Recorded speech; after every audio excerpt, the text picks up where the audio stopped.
Welcome to my YouTube channel English Arena. It's our first class related to English speaking course.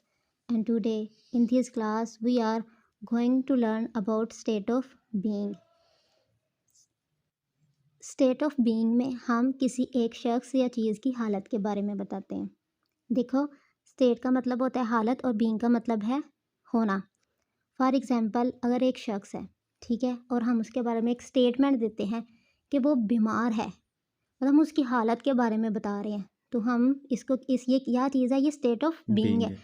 For example, अगर चाय है, ठीक है, आप चाय कह रहे ये तो ठंडी है, तो मतलब वो चाय की स्टेट ऑफ बीइंग है। इसकी हम कुछ एग्जांपल्स देखते हैं कि फॉर एग्जांपल, अगर आप किसी से एक स्टेटमेंट देते हो, यार आज मैं कॉलेज नहीं आ सकता क्योंकि आज मैं बीमार हूँ, और वो जो आप एक स्टेटमेंट दे रहे हैं ना बीमार होने की, वो क्या है, आपकी स्टेट ऑफ बीइंग है। जो आप उस वक्त हो, वो क्या चीज़ है, वो आपकी स्टेट ऑफ बीइंग है। देखें, नेक्स्ट एग्जांपल हम देखें कि पाकिस्तान एक आज़ाद मुल्क है, ठीक है। अब जो पाकिस्तान एक कंट्री है, ठीक है, हम उसके हम स्टेट बता रहे हैं, उसके बारे में एक स्टेटमेंट दे रहे हैं, वो क्या चीज़ है, वो पाकिस्तान की स्टेट ऑफ बीइंग है। पाकिस्तान इज़ इंडिपेंडेंट स्टेट, ठीक है। ये एक फैक्ट है और ये रियलिटी है, इसलिए हम इसके लिए इज़ का यूज़ कर रहे हैं, ठीक है।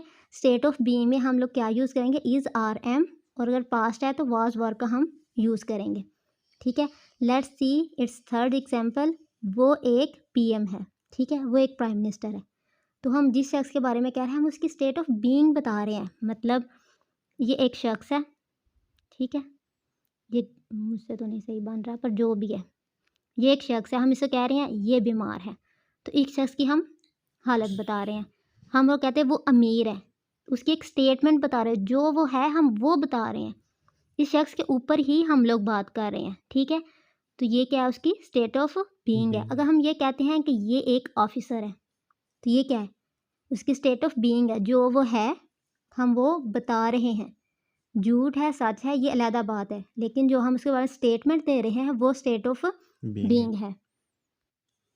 अब आप कॉलेज में हो, तो ठीक है, आप कॉलेज में आप किसी लड़के या अपने दोस्त के बारे में कहते हैं, यार वो तो बहुत इंटेलिजेंट लड़का है, ठीक है ना। हम अक्सर ये स्टेटमेंट देते हैं, वो तो नालायक है, वो तो इंटेलिजेंट है, वो तो मेहनती है। तो इस तरह की जितनी स्टेटमेंट है ना, उस लड़के के बारे में या किसी भी चीज़ के बारे में, ये जो स्टेटमेंट होती है उसको हम लोग कहते हैं स्टेट ऑफ बीइंग, मतलब उसकी हालत को बताना, ठीक है।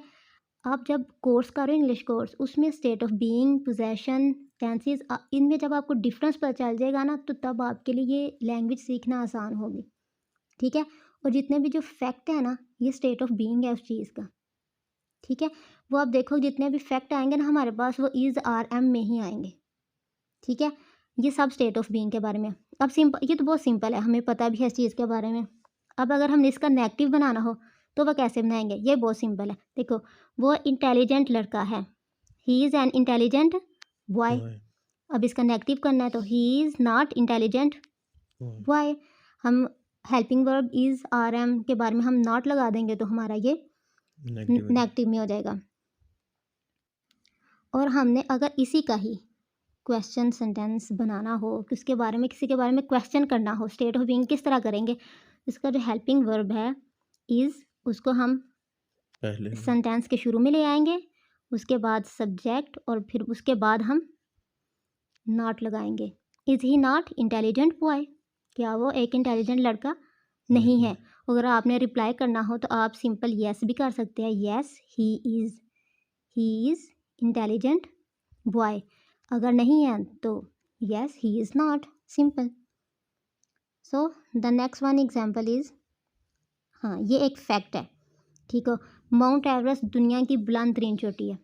ये फैक्ट की बात आ गई ना, तो ये भी माउंट एवरेस्ट की स्टेट ऑफ बीइंग के बारे में हम बता रहे हैं कि भाई वो सबसे बुलंद चोटी है। तो Mount Everest is the world highest peak, ठीक है, Mount Everest is the highest peak in the world.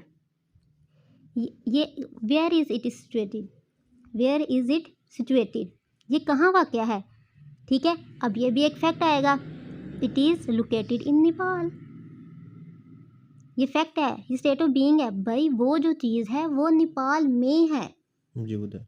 Nepal में है, ये फैक्ट आ गया। It is located in Nepal. वो काम नहीं कोई कर रही वो चोटी, ठीक है, माउंट एवरेस्ट को काम तो नहीं कर रही, हम माउंट एवरेस्ट के बारे में बात कर रहे हैं कि वो है, तो it is located in Nepal.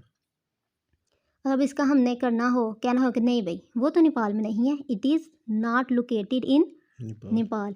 अगर क्वेश्चन मार्क करना हो, is it located in Nepal. देखो, अगर एक लड़की है या मेरे कॉलेज या स्कूल में है और मैं उसके बारे में कह रही हूँ वो एक खूबसूरत लड़की है, तो ये क्या है, मैंने उसके बारे में एक स्टेटमेंट दी है, और जो मेरी स्टेटमेंट है वो उसकी स्टेट ऑफ बीइंग है। मेरी एक स्टेटमेंट है और वो उसकी क्या है, स्टेट ऑफ बीइंग है। और उस लड़की के बारे में जो बात कही है वो मेरी उस लड़की के बारे में स्टेटमेंट है, और जो मैं कह रही हूँ वो लड़की है, तो वो क्या है, उस लड़की की स्टेट ऑफ बीइंग। हम कह रहे हैं शी इज़ ब्यूटीफुल, ये स्टेट ऑफ बीइंग है उसकी कि वो है। अगर हम कहेंगे वो एक लड़की है, ठीक है, ये गर्ल है, हम इसके बारे में हम एक बात कर रहे हैं कि वो एक लंबी सी लड़की है, शी इज़ टॉल गर्ल, ठीक है, वो बहुत खूबसूरत है, शी इज़ ब्यूटीफुल गर्ल। अगर हम कहेंगे नहीं वो तो खूबसूरत नहीं है, शी इज़ नॉट ब्यूटीफुल, ठीक है, ये इसका नेक भी बन जाएगा। हमने इसके बारे में क्वेश्चन करना हो कि क्या वो लड़की खूबसूरत है, इज़ शी ब्यूटीफुल, ठीक है, इसमें क्या है, हम हेल्पिंग वर्ब को सेंटेंस के शुरू में ले आएंगे, उसके बाद हम सब्जेक्ट लगाएंगे और उसके बाद जो हमने स्टेटमेंट दी है, इज़ शी ब्यूटीफुल, ठीक है। आज के लिए मुझे लगता है इतना काफ़ी है, और कल हम अपना लेक्चर रखेंगे state of being plus time, ठीक है, कि स्टेट ऑफ बीइंग के साथ हमने टाइम ऐड करना हो तो तब हम वो किस तरह के सेंटेंस बनाते हैं वो हम अगले क्लास में देखेंगे।